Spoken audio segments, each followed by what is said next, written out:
Hello and welcome. This is Japan, and today we have our second part of our award show, the worst of everything. So this is a little bit worse to do, to be honest, because you don't really want to necessarily say somebody's bad and all that. A lot of it I'm gonna go down to is just saying booking and just the ability that they put them in a spot where they weren't able to succeed. I don't honestly think anybody on this list I would say is a bad wrestler. I really wouldn't say like this person just can't wrestle. I think everybody I have on here, it's just because of the booking, the character choices, whatever that creative gave them. So unfortunately for their character, they get the worst. It's kind of like the Razzies in acting. It's like sometimes it's not they did a terrible job. It was just a terrible movie on top of everything, and it just did not work. So let's jump into it. So right off the bat, we'll go with worst faction.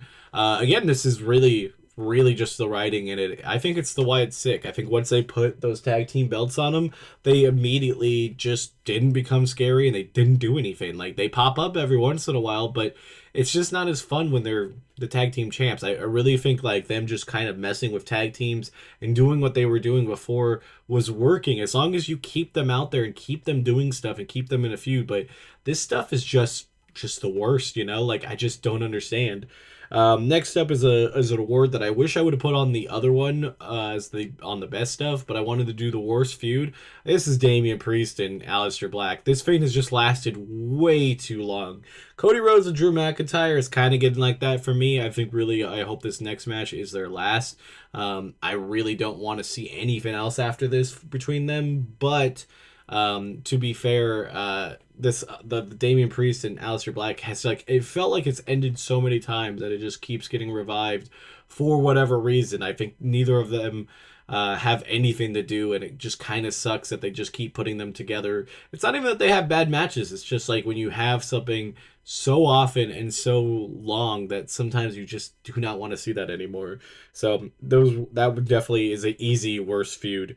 We'll go with tag teams. Worst women's tag team is actually kind of hard to find, to be honest, because there's not a lot of bad teams. And I don't even necessarily think this is a bad team. I just think in overall, the faction is like okay. They just look too weak most of the time. And this is Fatal Influence. Even though two out of the three have a title, it feels like the tag team part of it when they have Laney Reed and Fallon Headley do anything, and even when they just put Jace in there, they lose. They just get demolished, and so I think that will just kind of be by default the worst tag team because I really can't tell you anything else. Like I seen other people's lists. People said like Red Sinclair and Kendall Gray, but I absolutely love that tag team, so I'm not gonna put them in worse.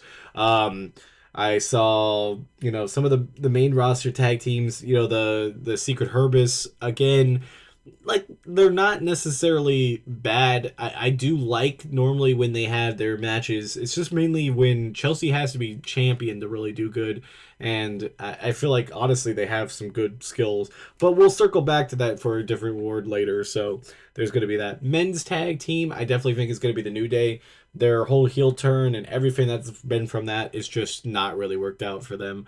I just really have not liked it. I thought putting the tag team titles on them at WrestleMania was really going to up that whole entire storyline, but they really didn't. Bringing back Big E and having all that stuff said and the turn that they had on him, I really think could have been like a generational like move, but they just really never did anything with it. Like it just felt like they did that and then they just kind of had them floundering around, and it's kind of the same thing. Their whole thing is just like, oh, we're gonna rip the tag team division. Well, it doesn't matter that everybody else is doing pretty decent. Like it just kind of is not it for me.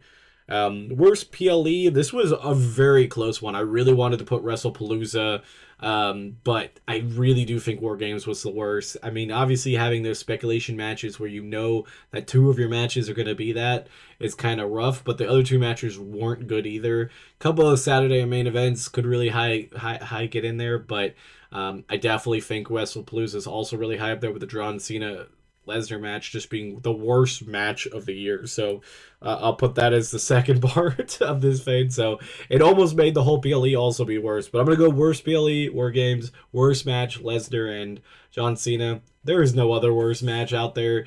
There's a couple few that like definitely were stinkers, and I hated like the Jacob Fatu solo match in the steel cage was pretty ass. Jimmy versus Solo at Saturday main event was pretty ass.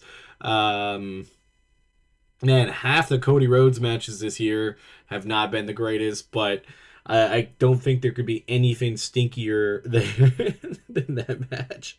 So I'm gonna have to go with that. Then we go to TV, the worst TV show. This is by far the most unanimous, decision. It's SmackDown, man. I sometimes, like, if I'm busy, I'll just watch the highlights. I don't do that with any other show. I watch the show from front to back, but if it's especially these pre-tape ones, I couldn't have cared less on any of this stuff. Like, are you kidding me? Like, why even watch this if this is going to be the product that's out there? If it wasn't for the US title open challenge, this literally would be the most missable show in the world. And now they're going to bump it up to 3 hours. They better do something, because if they don't do anything, this is going to be just even worse. So it might just rain winning this award twice. Next up, we will go for just like worst overall year. This is kind of a one that I went back and forth with, but I think I settled on. I really was going to go with Stacks down in NXT because they didn't really do anything with him. He had a decent feud, and then he won a title that they just do not talk about anymore, which is the Heritage Cup. And he's just kind of been a comedy thing. But honestly, he's had a lot of like moments. Like, he was in NXT, he was in TNA, he's done other stuff. So I really can't say he's had a bad year, because he's probably had a better year than he's had in other years, like of at least being presented, being like with matches and stuff. So then I turned my eyes to somebody who just lost in 8 seconds yesterday, or depending on when this video comes out, which would be Lexus King. Obviously, he did win the cup at some point, but they kind of just had him fumbling around with that. He's kind of just been a joke, and even with the matches that he won, they just kind of seem pointless because the momentum has never been there for him. I don't think he's bad in the ring. That's the worst part of it. I think that he's pretty solid and he has a good character. I just don't think it works for what the current landscape of NXT is. I don't think there's anybody to put him with where he can look better. And like, I mean, he had a blindfold match with somebody who was deaf because he didn't believe it. I don't know. It just felt like they were really just making a joke of his entire personality the entire year. So that was unfortunate. But I think he's had the worst year. Then we get to the two biggest titles: worst man, worst woman wrestler. I'm gonna go with women first. Honestly, this one kind of pains me to put her in here. I'm gonna have to put Alba Fire because it just is.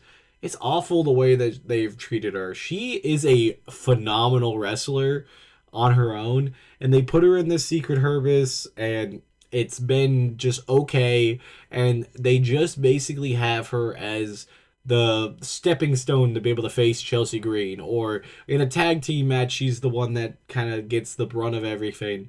And they also just put her in those stupid pantsuits and make her wrestle out there for it. She doesn't deserve this. It's hard to find another superstar that just is having as rough of it as her. And I know part of it is that, like, when they released Isla Dawn, I think they didn't know what to do with her, and I think they wanted to possibly also release her because they didn't know what to do, and so they found that spot to put her in.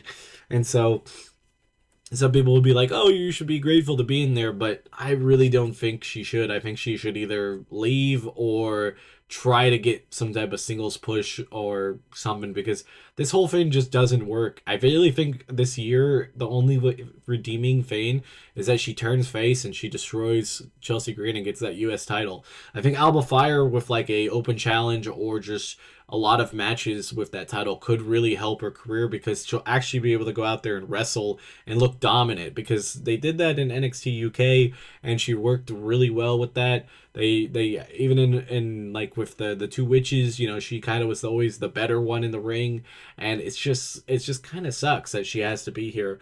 Honestly, the person I was really kind of thinking before this was Julia. She's one of my favorite wrestlers, like top 10 easily on the entire roster, but they just presented her so poorly this year that she could have possibly gotten the reward.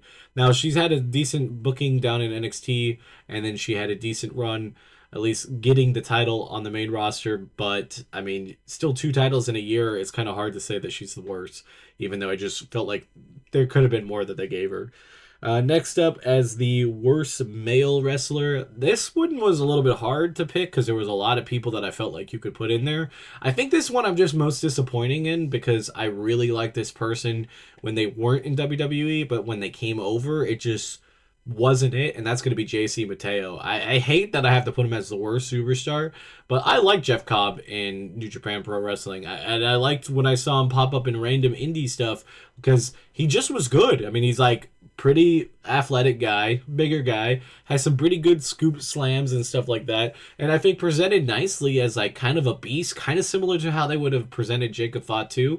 I really feel like that would have worked out for them, but I just looking at it, it just is kind of unfortunate. That's what we ended up getting was what we're seeing now. So I kind of hate that for him, and I'm hoping that at some point they'll be able to change it. But yep, those are my awards. Tell me what you guys think, and I will see you guys in the next one. Bye, guys.